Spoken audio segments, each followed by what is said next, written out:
इतने रिपोर्ट लागू हो गई, कैबिनेट का अप्रूवल आ गया, उसके बाद सीएनजी पीएनजी के 4 बड़ी कंपनी ने दाम तक घटा दिए हैं। मेरे साथ सौमित जुड़ रहे हैं, इसकी पूरी डिटेल बताएंगे और खुद किरीट पारिक जिनकी रिपोर्ट सामने रखी गई वो भी हमारे साथ होंगे। पहले सौमित से जरा समझते हैं कि पूरा माजरा क्या है, कितने दाम कम हुए, इसकी वजह क्या बनी। सौमित बताएं आप।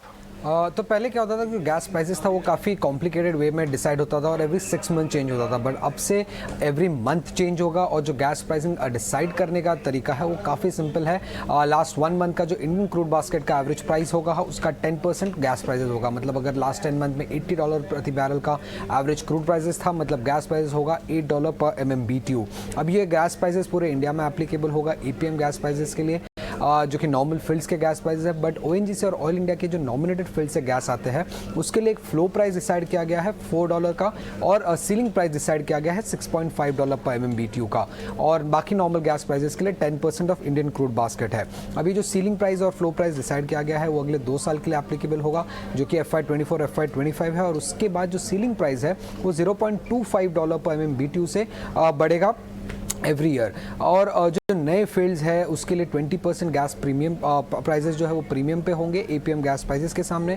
और जो डिफिकल्ट गैस फील्ड्स है उनके प्राइसिंग मेथोडोलॉजी में कोई भी चेंज नहीं हुआ है। इसका मतलब ये है कि रिलायंस इंडस्ट्रीज़ के जो गैस प्राइसेस के फील्ड्स के गैस प्राइसेस है उसमें कोई भी बदलाव नहीं हुआ है। अब जो भी है गैस प्राइसिंग नॉर्म्स आया है इससे सिटी गैस डिस्ट्रीब्यूशन कंपनीज को बेनिफिट होता है, क्योंकि उनके लिए जो गैस सोर्सिंग कॉस्ट है वो कम हो जाएगा, $6.5 हो जाएगा। पहले ये प्राइस करीब $8.57 पर MMBTU के आसपास था, बट जो पूरा बेनिफिट है उन्होंने कंज्यूमर्स को पास ऑन कर दिया है, जिसके वजह से जो CNG और PNG का प्राइसिंग इकोनॉमिक्स है कंपीटिंग फ्यूल जैसे कि पेट्रोल, डीजल और LPG के सामने वो और इम्प्रूव हो जाता है, जिसकी वजह से वॉल्यूम ऑफटेक बढ़ सकता है और कन्वर्जन जो है कार के वो भी बढ़ सकते हैं आगे चल के। अब गेल के लिए अगर हम देखें तो लोअर गैस प्राइसेस प्रॉफिटेबिलिटी बढ़ा सकता है ट्रांसमिशन और LPG बिजनेस का। और एनालिस्ट के हिसाब से अगर $1 पर MMBTU से गैस प्राइसेस कम हो जाते हैं तो गेल का जो EPS है वो करीब 1.5 to 2.5% से बढ़ सकता है। अब ONGC और ऑयल इंडिया जो कि गैस प्रोड्यूस करते हैं उनके लिए शॉर्ट टर्म के लिए नेगेटिव होगा, बट लॉन्ग टर्म के हिसाब से अगर आप देखें